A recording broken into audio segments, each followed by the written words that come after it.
Senhoras e senhores, bem-vindos a mais uma aula do projeto Aprova Mais Enem dos Concursos. Essa importante iniciativa do Governo do Estado, operacionalizada aqui pela SEDUC, em processo de desconcentração, olha o direito administrativo aí, oferecendo a vocês aulas de qualidade por essa plataforma acessível do conteúdo que você precisa para responder a sua prova no concurso nacional unificado. O conteúdo de direito administrativo, ele transversaliza todos os blocos, ele está presente na prova de todos os cargos, seja na parte geral, na parte de administração pública ou na parte específica dos cargos.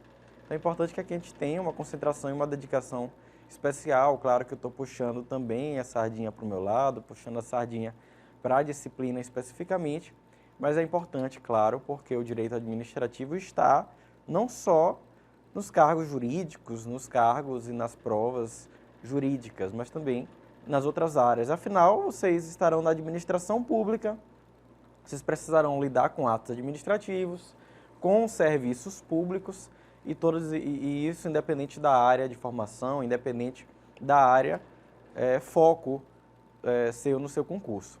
Além dessa aula, claro, muito carinhosamente preparada para vocês, também há no QR Code da tela e no link na descrição desse vídeo uma apostila com o fichamento dessa aula e com questões para você praticar. Então não deixe também de depois estar praticando esse material. A gente sabe que é cansativo, um estudo para concurso, é muito conteúdo. Ao meu lado tem diversos outros professores também dando as aulas para vocês, preparando os materiais, mas é importante depois também tirar um tempo para praticar, para garantir que esse conteúdo ficará memorizado antes da prova. O direito administrativo, ele é grande em conteúdo, ele é complexo nas suas categorias, mas também é muito bom de se estudar porque a gente visualiza, e isso é muito claro aqui nos serviços públicos. Na aula anterior a gente conceituou, a gente classificou os serviços públicos e hoje nós vamos avançar um pouco mais para entender na prática o que é de competência de cada órgão, para entender na prática o que é de competência da União, do Estado, dos municípios e como ocorre esse controle na prática. Muito disso vocês já sabem, muito disso está na mente de vocês, mas agora a gente vai metodologicamente classificando o conteúdo que está, de alguma forma, desorganizado na mente de quem nunca estudou serviços públicos no âmbito do direito administrativo. Então a gente já conceituou, a gente já classificou os serviços públicos, mas trazendo aqui novamente, o serviço público vem, embora não tenha classificação expressa na Constituição Federal e com uma classificação clara na legislação infraconstitucional, a doutrina trouxe aquela classificação para a gente, que vai dizer que o serviço público vai estar alinhado com o interesse público e vai ser executado ou pelo Estado ou pelos seus delegatários. E a Constituição Federal ou a Constituição da República de 88 outorgou a todos os entes estatais a prerrogativa de prestar, direta ou indiretamente, serviços públicos a toda a coletividade. Ou seja, tem serviço público próprio da União, tem serviço público próprio do município, tem serviço público que somente o Estado vai prestar e tem serviço público que é de competência comum, que todos eles vão prestar. Esse conteúdo também é corriqueiramente, costumeiramente, cobrado nas provas. Artigo 175, 175 da Constituição vai dizer que incumbe ao poder público, na forma da lei, ele deixa uma brecha para que seja regulamentado pela lei posteriormente à Constituição. Então, incumbe ao poder público, na forma da lei, direta ou sobre regime de concessão e permissão ou permissão, sempre através de licitação, a prestação de serviços públicos. Ele vai dizer que a titularidade do serviço público é sempre do poder público, é sempre da administração pública, é sempre do Estado, com E maiúsculo, no sentido de poder público. Seja exercido pela própria administração pública, ou seja, delegado por meio de concessão ou por meio de permissão ao setor privado. E aí ele traz ainda aqui uma informação que é importante para a gente. Ele vai falar que essa concessão, que essa permissão, ou seja, esse processo de transferência da execução do serviço público, do ente público para um ente privado, ele será sempre precedida por uma licitação. A licitação que tem tudo a ver com os princípios constitucionais que vocês aprenderam, tem tudo a ver com o princípio da imparcialidade, tem tudo a ver com o princípio da moralidade. Se você vai transferir uma função, se você vai transferir a execução de um serviço que é público a alguma empresa, a alguma concessionária que vai receber esse serviço, como é no caso da telefonia, como é no caso da televisão, você que gosta de assistir novela, que gosta de assistir jornal, que liga a televisão na TV aberta para assistir os jornais, a novela, o informativo, um filme na sessão da tarde, para você que ouve rádio no carro, que ouve as emissoras de rádio, todas essas são também concessões. Por exemplo, a TV Globo, salvo engano, renovaram a concessão da TV Globo de 15 em 15 anos. Então, ali é um serviço público de televisão, um serviço público que é oferecido, que é fornecido, que é delegado por meio de uma concessão. E claro que todos eles precedem procedimentos licitatórios previstos na lei atual de licitações, que é 14133. Então, incumbe ao poder público na forma da lei, direto ou indiretamente, sob regime diretamente ou sob regime de concessão, de permissão, sempre através de licitação, a prestação de serviços públicos. Isso garante, por exemplo, também, aqui ampliando a nossa interpretação, que o poder público, ainda que delegue a execução do serviço, ainda será responsável pelo controle e pela execução desse serviço. A titularidade do serviço de televisão aberta, do serviço de fornecimento de radiodifusão, do serviço de transporte público, serviço de telefonia, serviço de fornecimento de energia elétrica, a titularidade ainda será da administração pública. Ele ainda será o responsável, enquanto poder público por fornecer, mas claro que será executado por alguém que foi permitido ou que foi concedida essa função. Isso garante que o poder público, já falando de controle, tenha o controle sobre isso. Então, se ele não está executando diretamente, ele deve ao menos controlar. Para isso, nós temos o próprio controle da própria administração pública.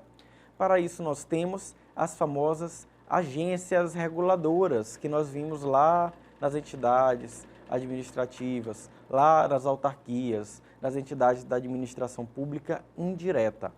A agência reguladora, por exemplo, eu tenho a Anatel, eu tenho a ANEEL, eu tenho a ANAC, serviços rodoviários, a NTT. Eu tenho as agências reguladoras que vão regular a ANA, a Agência Nacional das Águas, que vão regular a forma como os entes privados estão executando os serviços públicos. Por isso que existem as agências reguladoras. O Estado, embora transfira a execução, ele precisa estar lá fiscalizando, precisa estar regulando. Se você já pegou um voo e o voo atrasou, você tem direito a um voucher de alimentação. Se seu voo foi cancelado e você só vai ter um voo no dia seguinte, você tem direito a um voucher de alimentação e a uma hospedagem. Você hoje não tem mais direito a voar e despachar bagagem gratuitamente. Essas pessoas não têm mais esse direito que um dia já existiu. Por que isso? Porque a ANAC, a Agência Nacional de Aviação Civil, decidiu dessa forma. A própria agência reguladora aqui, sendo um braço do Estado, uma autarquia especial, decidiu dessa forma e regulamentou dessa forma, normatizou desse modo. Então é a administração pública que, exteriorizando seu poder e regulando a atividade privada que está sendo executada pelo ente privado, mas que é de titularidade própria do poder público.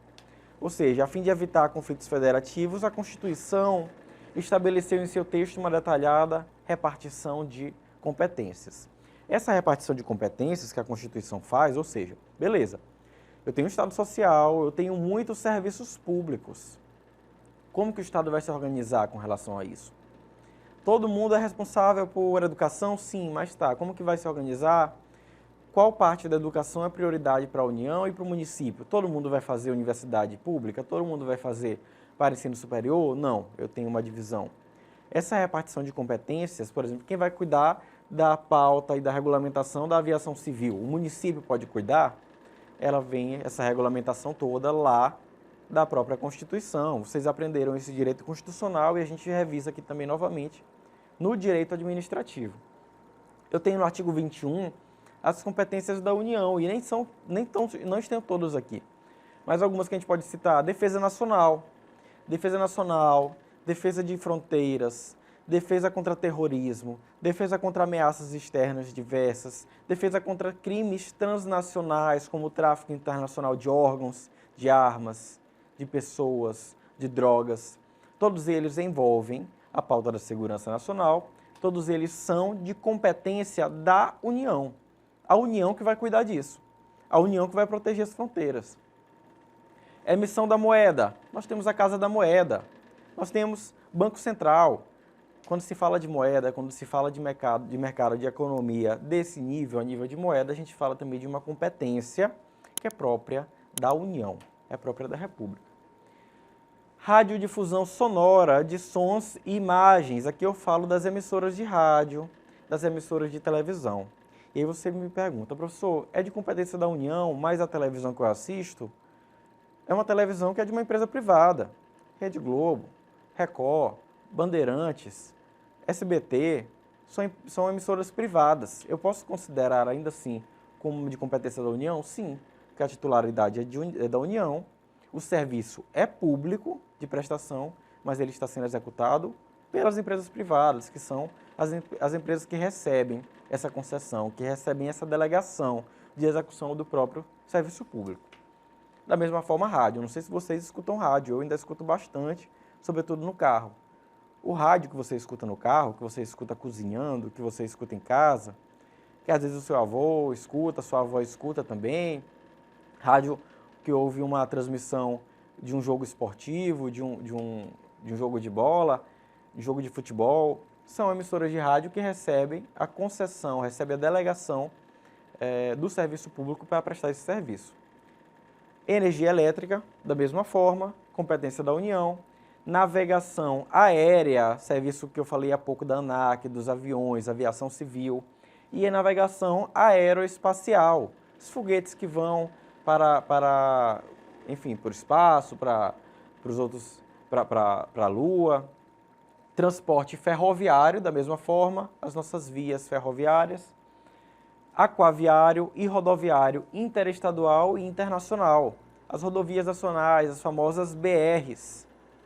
As estradas de ferro, tudo isso também é de competência da União. E os serviços nucleares, obviamente, também são de competência própria da União. Eu tenho aqui um rol de exemplos de serviços públicos próprios da União, estão todos lá na Constituição.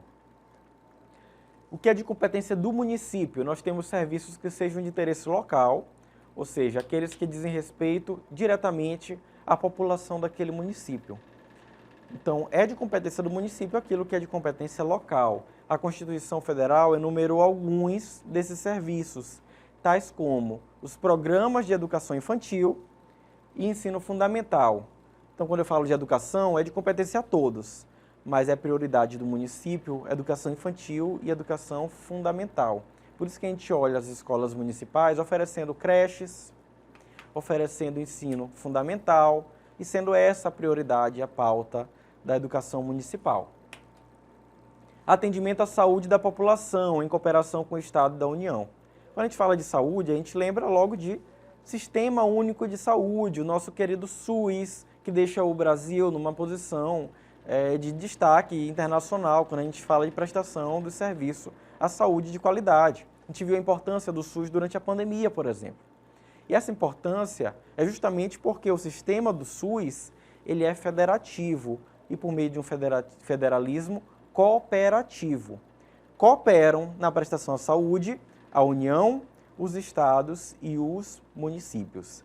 Se você vai num posto de saúde tomar uma vacina, você talvez esteja falando do seu município. Se você faz uma cirurgia eletiva, eventualmente, no hospital estadual, você está falando da prestação de serviço pelo seu estado, pela sua unidade federativa estado do Maranhão, estado do Pará, estado de São Paulo. Se você vai, por exemplo, em uma UPA, você está falando ali da prestação de serviço à saúde por meio da União. É a União, Serviço Federal, prestando esse serviço à saúde.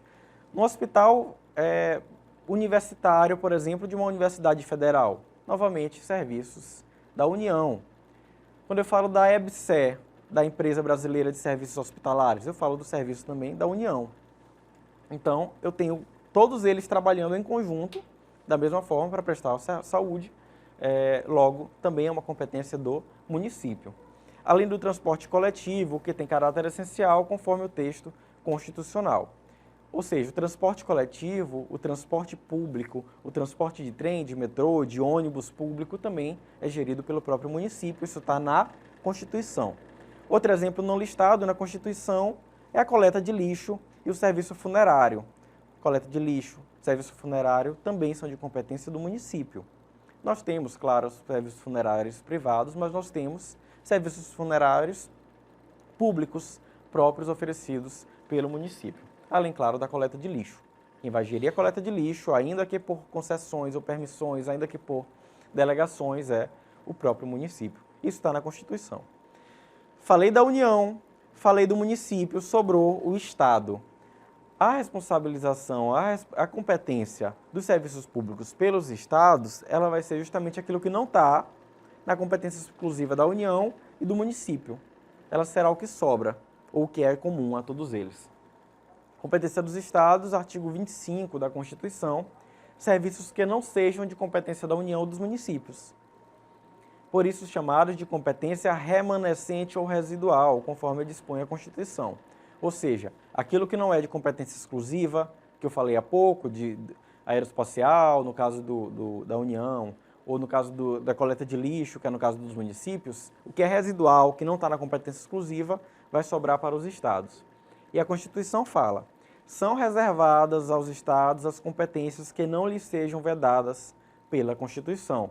Por exemplo, a Constituição estabelece que a União deve prestar os serviços de transporte interestadual e internacional, e o município transporte intermunicipal. Logo, o transporte intermunicipal, que sobra, não aparece na Constituição, de um município para outro dentro da mesma unidade federativa, dentro do mesmo estado, é quando você está na capital e vai para o interior dentro do mesmo estado, de interior para outro dentro do mesmo estado, ela compete ao estado. Então, quem regula, por exemplo, a atividade de uma empresa de transporte dentro do próprio estado é o governo do estado, é o estado enquanto unidade federativa. Além disso, como exceção às competências de interesse regional, a Constituição prevê, como de competência aos estados, o serviço de gás canalizado, que é de interesse local. Se você mora num prédio, mora num condomínio em que tem gás canalizado, quem regula isso, esse serviço que é público, é o seu estado. Competência do Distrito Federal, em regra, compete ao Distrito Federal a prestação de serviços dos estados e dos municípios. Quando você tem Distrito Federal e quando você elenca na desconcentração, na administração pública direta, as unidades federativas, você coloca o Distrito Federal como uma unidade própria, com características próprias, né? A gente fala União, Estados, Distrito Federal e municípios, DF para os íntimos. O Distrito Federal, ele é próprio porque ele não tem a competência só do Estado e não tem a competência só do município. Ele agrupa, ele acopla, ele acumula a competência dos estados e dos municípios. No entanto, nem todos os serviços de competência estadual são mantidos e organizados pelo DF. Alguns serviços do DF são mantidos pela União, por exemplo, Poder Judiciário, Ministério Público, Polícia Civil, Polícia Militar e Bombeiros.